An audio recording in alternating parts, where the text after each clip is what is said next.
Listen right here. Where do you see yourself? On one side is what the world calls you, what side is what God calls you? Yes, sir. Which one you belong to? Levi, Judah. You Judah, okay, all praises. So now you know a little bit, right? You know a little bit about who you are. I'm still learning though, bro. Okay. It's a long process. Okay, all praises. So the first step is important, is actually learning who you are. All right, now that you know that you are from the tribe of Judah, now we got to see what's required of us. All right, what's required of us knowing that we are the Israelites? Well, it was through God. You know, we are the chosen ones. Okay. You know, so when people say, and the Bible said, honor your mother and father. So since we the mother and father, people got to honor us. Okay, so first your days be greater if you honor your mother and father. I got you. So since we are the fathers and the mothers, people got to honor us. All right, so let me ask you this. Do we got to honor ourselves first? Yes. How do we honor ourselves before anybody else can honor us? That question right there, my answer is learn on not what you are, but who you are. Okay, so let me show you how we honor ourselves first before anybody else can honor us. Get 2 Ezra chapter 14, verse 34. I'm gonna show you something real quick, all right? Because the first step is us knowing we Israelites, and then next comes applying what God told us. And matter of fact, no, hold that, get Deuteronomy chapter 4. Deuteronomy chapter 4. This is how we do this, all right? Read what you got, Deuteronomy 4 and 5. Deuteronomy chapter 4, verse 5. Behold, I have taught you statutes and judgments, even as the Lord my God commanded me, that you should do so in the land whither you go to possess it. So God told us, he told the Israelites, I taught you laws, statutes, and commandments, that you should do so everywhere you go in this world, right? This is what he told us. This is how we honor ourselves, by keeping God's commandments. Now, as far as everybody else honoring us, watch this, read. Listen to this, read.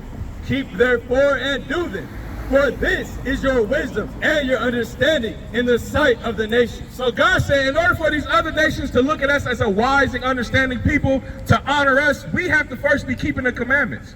Because if we keeping the commandments, then the other nations are going to look on us and say, you know what, that's a wise and understanding people. But as you look at our communities that we live in, we are a lawless people.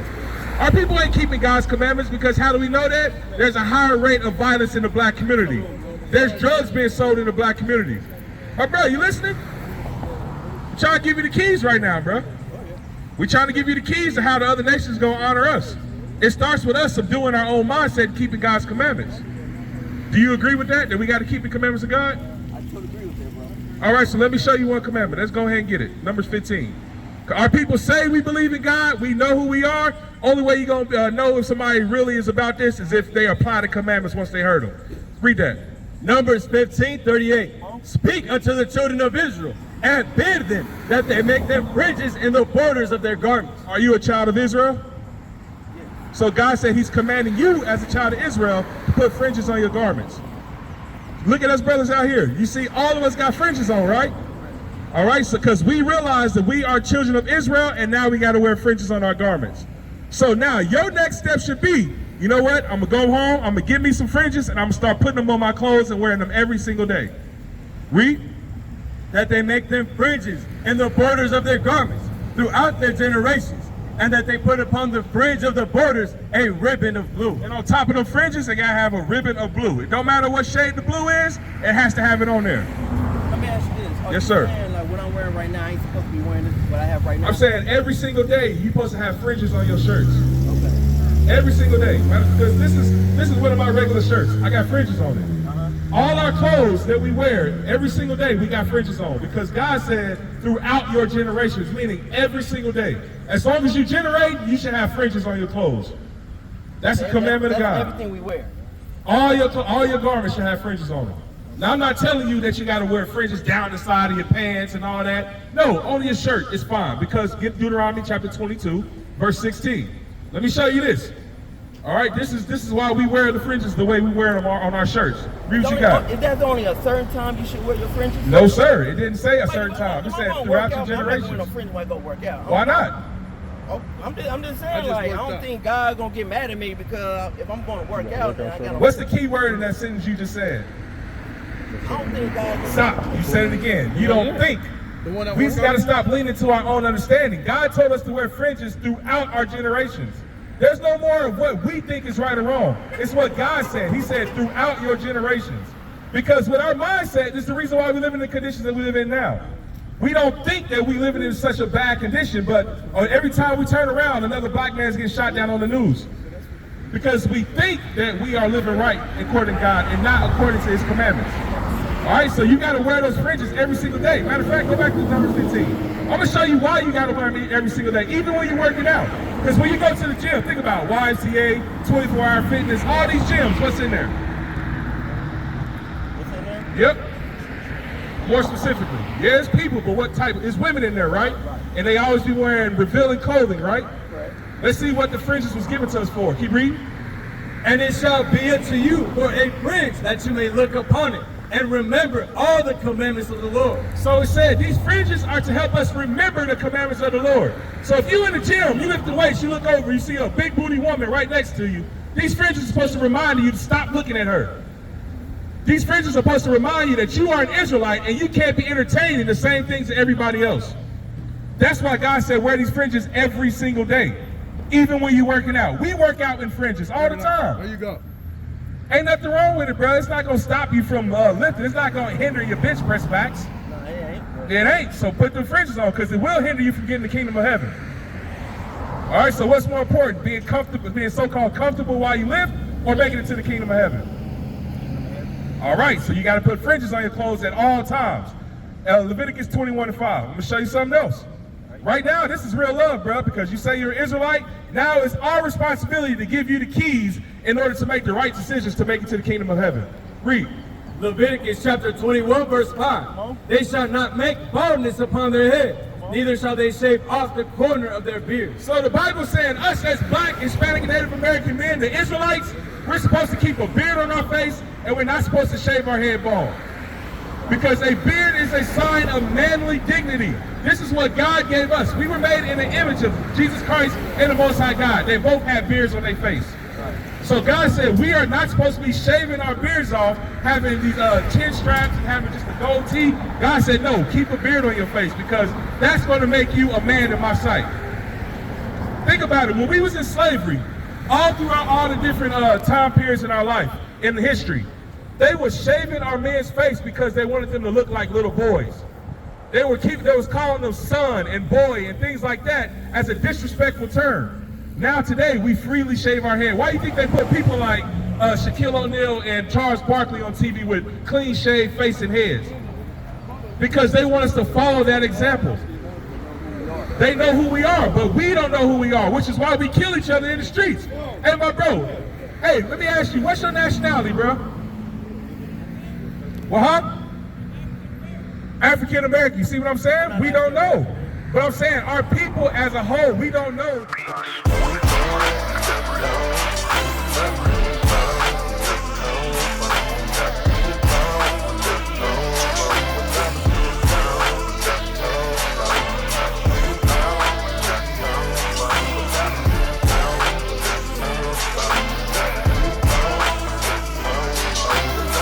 As a whole, we don't know that God called us the Israelites. Bro, you from the tribe of Judah, bro. You're not African American. We can prove that to you. I'm not African American. All praises. So, but right now, I'm gonna hit you to something, right? What's separating you from everybody else that's calling themselves African American? Separate me? Yep. Knowledge. Knowledge? Okay, so what type of knowledge are we supposed to have? The knowledge from the kingdom of God. Okay, watch this. Hey, my bro, why do we kill ourselves at a higher rate in the black community? What? Yeah, why is there so much crime in our communities as opposed to everybody everywhere else? Poverty. Poverty? What else? Crabs in a barrel. Crabs Yes, in a sir. barrel. Do you think that all is a result of us not knowing who we are? Yes. All praises. And it's also a result of this right here, right? Yes. Us thinking that this is Christ, right? When the Bible says he looks like that. What do you think will happen to the mindset of all the young black men, say for instance Chicago, in LA, everywhere around the world that's gangbanging if they knew Christ looked like that? They'll look more up to him. They'll look up to him. It would start to change their mindset, right? All right, so this is what we are here to do. We're showing our people that our identity is in the Bible. God called us the greatest people that ever walked this earth. Once we start thinking that way, once we start walking in that way, everything's going to change for us in our communities. Once we start, we all say we kings and we got queens and all this stuff, but are we living like a king and a queen? No, we not. We living like the peasants of the kingdom. Bring it up. So now it's time for us to realize what's going to separate us from everybody else in this world. Give Matthew chapter 5, verse 14. But show y'all something, all right? It's not us calling ourselves African American. It's not us calling ourselves black. It's calling ourselves the Israelites according to the Bible. That's the only name that has power because we've tried doing everything else. We've tried marching. We tried voting. We tried every single thing but keeping God's commandments. Read. Matthew chapter 5, verse 14. You are the light of the world. God said we are supposed to be the light of the world. But how are we looking right now to the world? Darkness, full of darkness. Complete darkness. That's what the scripture says. Utter darkness. Because we're doing everything else and we go above and beyond everybody else in wickedness. Think about it. When they push homosexuality on TV, who are the ones that's doing it far and beyond everybody else? Black folks. You got people like Billy Porter walking around in a dress. Tyler Perry walking around making billions wearing a dress. We are the ones that go above and beyond in this thing because we are in complete darkness. But God said we're supposed to be what? You are the light of the world. We are supposed to be the example to the whole entire world of how we're supposed to be walking. Matthew 5 and 14. We are supposed to be the example. So how do we become that light of the world? Following them commandments. Following you on the money, bro. We got to follow the commandments because, hold that, give Proverbs 6:23. All right, he compared us to a light, right? Let's see this. Proverbs chapter 6, verse 23. Proverbs chapter 6, verse 23. For the commandment is a lamp, and the law is light. And the law is light. That's how we become the light of the world, is by applying God's commandments. God's commandments aren't hard to do. For instance, this is one commandment that can help change the black community. Leviticus 19:17.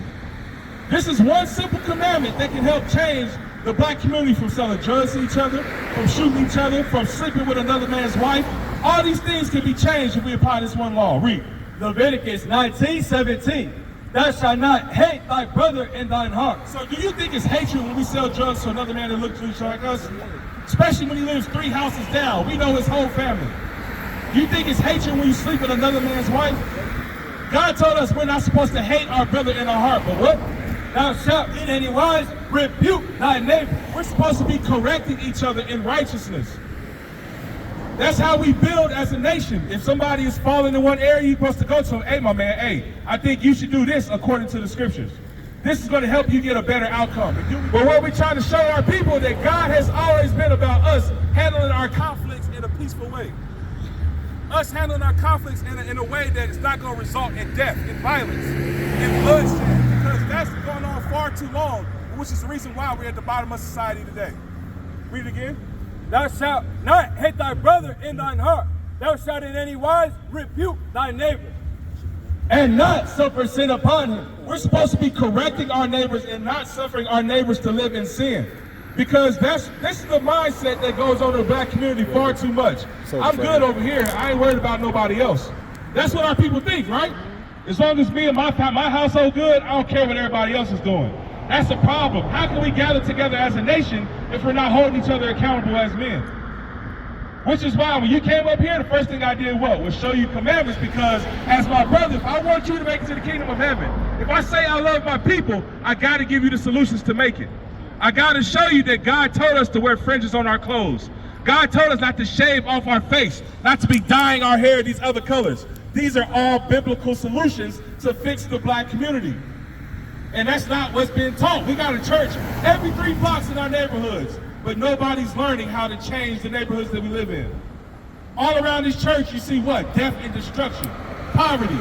How is it that we have one of the highest spending powers in the whole world, but we live the way we live? Because our people don't care about coming together as a nation. How much better? Hey, give me that scripture. It says 2 is better than 1. All right, I'm gonna show you something real quick. Because like I said, we as black people, we have a spending power over $19 trillion. That's more than some third world countries. But look at how we living. We living like a third world country inside one of the richest countries in the world. We have our own goddamn country. We could, but why don't we? Because all we care about is big rims. All we care about is being the leading consumer of Mercedes-Benz, and we live in the hood. Our people care about materialistic things, but not how to come together as a nation and deliver ourselves out of poverty. Read. Ecclesiastes chapter 4, verse 9. Two are better than one, because they have a good reward for their labor. So it says two are better than one. If we are working, if we say that we brothers and we need to work together, if we come together, we have our mindset on a common goal, if we have our mindset on how to accomplish something the same way, how much more can we achieve? If we came together and say, you know what, we're going to follow this Bible, we're going to do everything God told us to do, and we're going to build as a nation of people. We will achieve so much more, man. Bro, check that fire out, man. All right, hey, this is what we're trying to show you, bro. You know you from the tribe of Judah. Now it's time for you to take it to the next level. Because I'm going to show you something. A lot of people know that Christ is a black man, that we come from the tribe of Judah, but there's something missing with this people. Ezekiel 33:31. There's something missing. I'm going to show you what's missing. All right, because, hey, we can say we won't change all we want, but if we're not actually being the person that brings about the change, then what are we talking about? Read Ezekiel chapter 33, verse 31. And they come unto thee as the people coming, and they sit before thee as my people. They come and say, I'm from the tribe of Judah. I'm from the tribe of Levi. I'm from the tribe of Benjamin. I know who I am. Read. And they hear thy words, but they will not do them. They hear everything that we're saying, but when it comes time to actually put fringes on your clothes, to stop shaving your face, to not eat pork, not eat crab, shrimp, lobster, our people say, you know what, I ain't gonna do that. Read. For with their mouth they show much love. They show much love. I'm from the tribe of Judah. I love God. He know my heart. They show much love. Read. But their heart goeth after their covetousness. But they continue to do whatever they want to do. I'm not going to wear fringes to the gym. I'm not going to wear fringes to work. I'm not going to keep the Sabbath day like God told me to do. Read. And lo, thou art unto them as a very lovely song. This is a lovely song to a lot of our people. We love hearing that Christ is a black man. We love hearing that we are above everybody else on the face of the earth. Our people love hearing that Christ only came for the so-called blacks, Hispanics, and Native Americans. But when it comes time to put forth that action, to prove that we know that and we believe that, our people fall short. They turn back to their own ways. They turn back to what this world is pushing instead of what God is pushing. Our people start saying, you know what, I'm going to celebrate Christmas, but I'm going to do it for the kids. I'm going to keep Thanksgiving, but it's just because that's the time when all my family's off. When God said, don't take part in none of these holidays. What is the nation?